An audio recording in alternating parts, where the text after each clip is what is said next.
नारा लगाते हैं कि बाबूजी संघर्ष करो, हम तुम्हारे साथ हैं। अगर आप साथ होते तो संघर्ष करने की नौबत ही नहीं आती। ये लड़ाई हम कब की जीत गए हैं। नारे लगाते हैं हम, बहुत सारे नारों का अर्थ अगर हम उसको गहराई से सोचें तो फिर पता चलता है कि नहीं, इसका अर्थ तो कुछ और होता है। हमारे बीच में हमारे बहुजन समाज पार्टी के जमाने के एक साथी हैं सर्वेश अम्बेडकर जी भी बैठे हैं। तो साथियों, आज महत्वपूर्ण कार्यकर्ता बैठक है।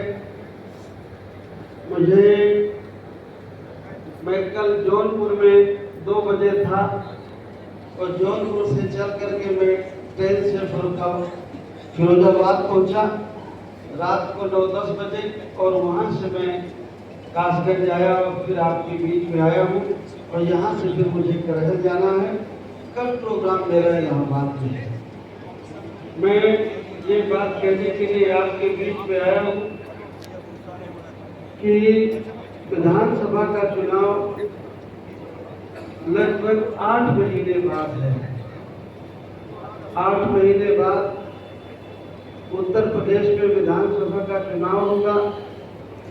अभी कुछ जगहों पर चुनाव हुए हैं, उसके रिजल्ट के बारे में आप लोगों ने अखबार और टीवी के माध्यम से सुना होगा और जाना होगा कि चुनाव कैसे हुए हैं, कैसे लोग जीतते हैं। और इस अंधेर गर्दी में भी हमें आगे बढ़ना है, अपने खातिर, अपने बच्चों के खातिर। अगर हम लोग राजनीति में भागीदारी नहीं निभाएंगे, जो समाज राजनीति में पीछे रह जाता है वो समाज धीरे धीरे लाचार और गुलाम होकर के रह जाता है। अगर हम चाहते हैं इस देश में हम इज्जत सम्मान की जिंदगी जिए, हमारे बच्चों को इज्जत सम्मान की जिंदगी मिले, इस देश के जो संसाधन है उसमें हमें और हमारे बच्चों को हिस्सेदारी मिले, उसके लिए जरूरी है कि हम लोग राजनीति में भागीदारी करें, राजनीतिक जागरूकता हो। राजनीतिक जागरूकता का मतलब ये नहीं है कि हर व्यक्ति एमपी एमएलए बन जाता है। राजनीतिक जागरूकता का मकसद ये है कि जब चुनाव आए तो हमें ये पता हो कि हमें किसको चुनना है, किसको नहीं चुनना है, कौन हमारे लिए अच्छी बात करता है, कौन हमारे बच्चों की शिक्षा की बात करता है, कौन बेरोजगारी दूर करने की बात करता है। अगर हम किसान हैं तो कौन खाद बीज सस्ती करेगा, कौन हमारे उपज की सही कीमत देगा, कौन बिजली की व्यवस्था करेगा, कौन हमारे कर्जे माफ करेगा। इस बात की हमें जानकारी हो, और अगर जब इस बात की हमें जानकारी होगी तो निश्चित तौर पर हम लोग जो फैसला लेंगे वो सही फैसला लेंगे। आप लोग तो फर्रुखाबाद के रहने वाले हैं, संकिसा है, भगवान बुद्ध की धरती है, भगवान के आधे उपदेश आधे वचन तो संकिसा में ही उन्होंने दिया है। मैं ये समझता हूँ कि जितना और जिले के लोग जागरूक नहीं हैं, उतने जागरूक संकिसा के लोग हैं। इसलिए भगवान बुद्ध की उन बातों को भी हमें ध्यान में रखना चाहिए। भगवान बुद्ध ने कहा कि इस दुनिया में आए हैं तो दुख है तो कोई कारण होगा, कारण है तो उसके लिए निवारण अवश्य होगा, और अगर निवारण करना है तो उसके लिए कोई मार्ग है।